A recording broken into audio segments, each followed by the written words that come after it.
අයිබෝවන් මගේ යාළුවන්ට. සෙනෙහස අපේ YouTube channel එකට ඔයාලා හැමෝම ගොඩක් ආදරෙන් පිළිගන්නවා. ඉතින් මේ මගේ පළවෙනි වීඩියෝ එක. වෙසක් පෝය දවසේ මං ගෙවපු විදිහ තමයි මුලින්ම ඔයාලත් එක්ක බෙදාගන්නේ. පුංචි පුංචි වැරදි අඩුපාඩුකම් ගොඩාක් ඇති. ඔයාලගේ අදහස් යෝජනා පහලින් කමෙන්ට් කරන් යන්න කියලත් ආදරෙන් මතක් කරනවා. අද මැයි 11 වෙනිදා මේ වෙසක් පෝය දවසට කලින් දවසේ හවස මම මේ ඉන්නේ අපේ අම්මලාගේ ගෙදර. හැම ඉරිදකම පුරුද්දක් විදිහට අපි දෙන්න අපේ අම්මලාගේ ගෙදර යනවා. ඉතින් අදත් වෙනද වගේම අපි මෙහෙ ආවා.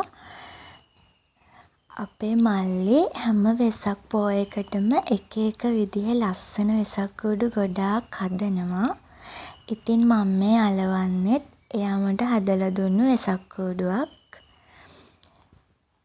මේ කූඩුව විතරක් නෙමෙයි වෙසක් කූඩු ඔක්කොම ටික අලවන්න මමයි මහත්තයයි දෙන්නම නංගිටයි මල්ලිටයි උදව් වුණා.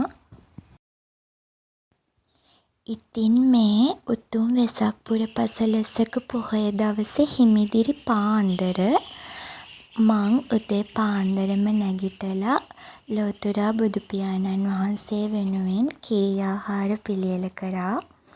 කිරි ආහාර පූජාව, සිසිල් පැන්, සුවඳ දුම්, සුවඳ මල් භාග්‍යවතුන් වහන්සේට පූජා කරගන්න මේ පින්බර වෙසක් පොය දවසේ අපි දෙන්නම වාසනාවන්ත වුණා කියලයි මට නම් හිතෙන්නේ.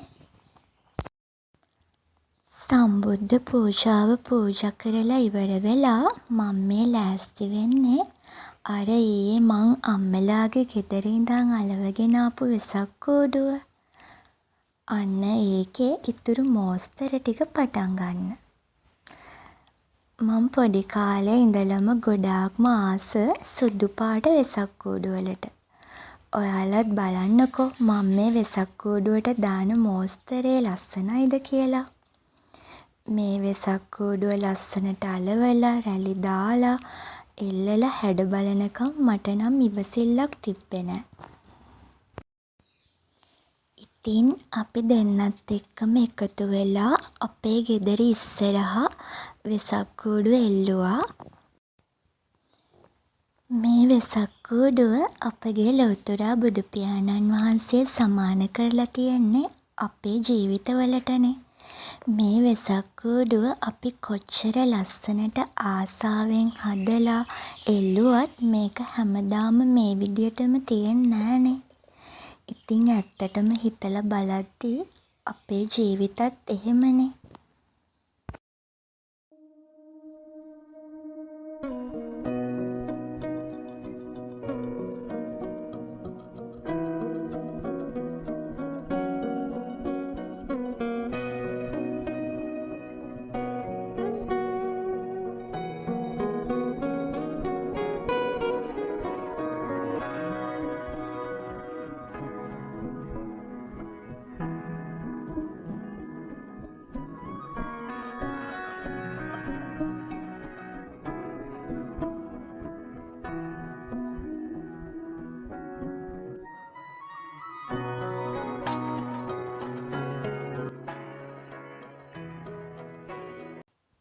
වෙසක් කූඩුව එහෙම එල්ලලා අපි දෙන්නත් එක්ක මේ ලෑස්ති වෙන්නේ රටේ තොටේ වෙසක් කොහොමද කියලා බලන්න පොඩි රවුමක් යන්න.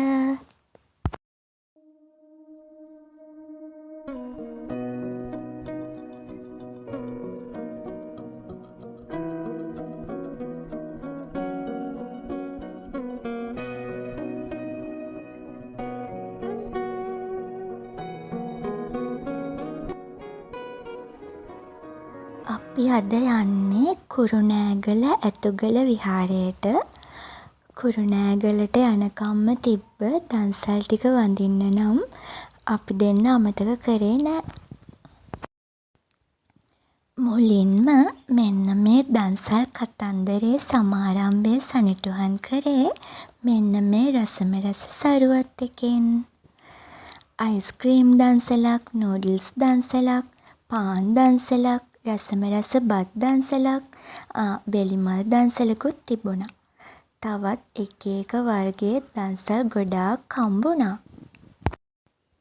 මේ වගේ උතුම් දවසක ඇත්තටම මේ දන්සල් දෙන්න උදව් කරපු මහන්සි වුණු අපේම අයියලා අක්කලාට, නංගිලා මල්ලිලාට, නැන්දලා මාමලාට මේ හැමෝටම ගොඩාක් පින් සිද්ධ වෙනවා. දානයක් දෙන්න පිරිසිදු සිතුවිල්ලක් පහළ වුණත් ඇති කියනවනේ පිනක් රැස් වෙන්න. ඉතින් කතාවෙන් කතාව අපි කුරුණෑගලටත් ලං වුණා. ඔයාලා දැක්කද අර ඈතින් පේන ඇතුගල මුදුනේ වැඩ සිටින ලස්සන බුදු පිළිම වහන්සේ?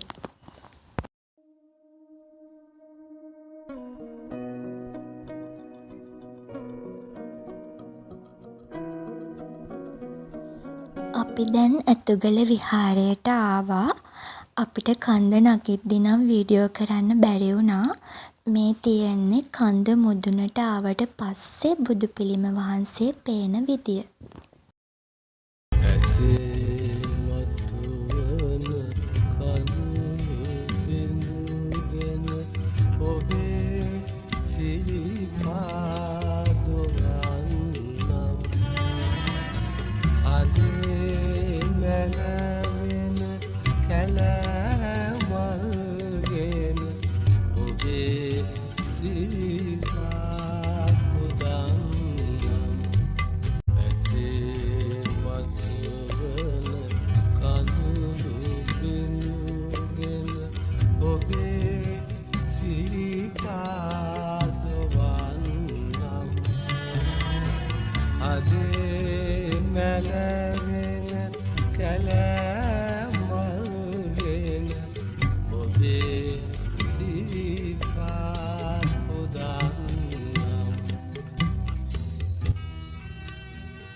ඉතින් අපි පහන් හඳුන් කූරු මල් පූජා කරලා බුද්ධ වන්දනාවත් කරා.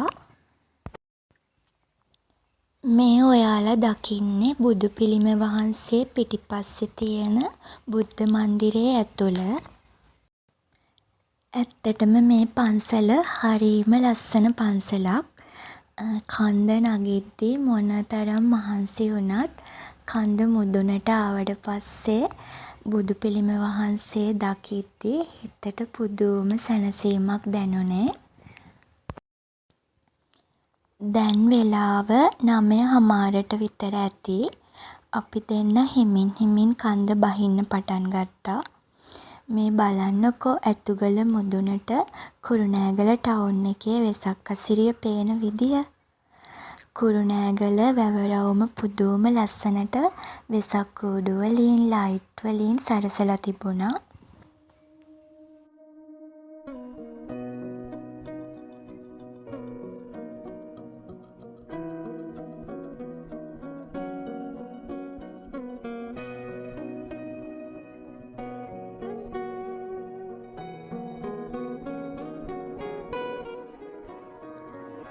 අපි එද්දිත් ගොඩාක් දන්සල් නම් හම්බුණා. ඒත් අපිට වීඩියෝ කරගන්න පුළුවන් වුණේ මෙන්න මේ රසම රස බත් දන්සල විතරයි. මේ නම් 13 වෙනිදා හවස. ඔයාලා මේ දකින කැරකෙන කූඩුව අපේ මහත්තයාගේ මාමා තමයි හැදුවේ. ඔන්න ඉතින් අපිත් ආවා ඒක බලන්න.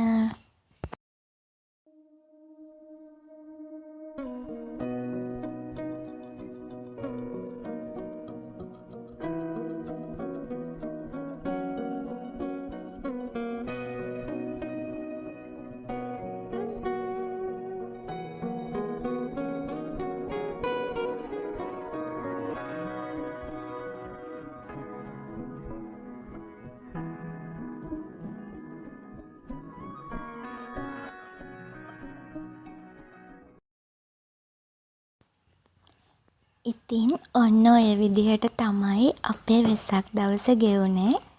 ආයෙත් ලස්සන වීඩියෝ එකකින් හම්බෙමු. අදට මං ගිහින් එන්නම්. ඔයාලා හැමෝටම තෙරුවන් සරණයි.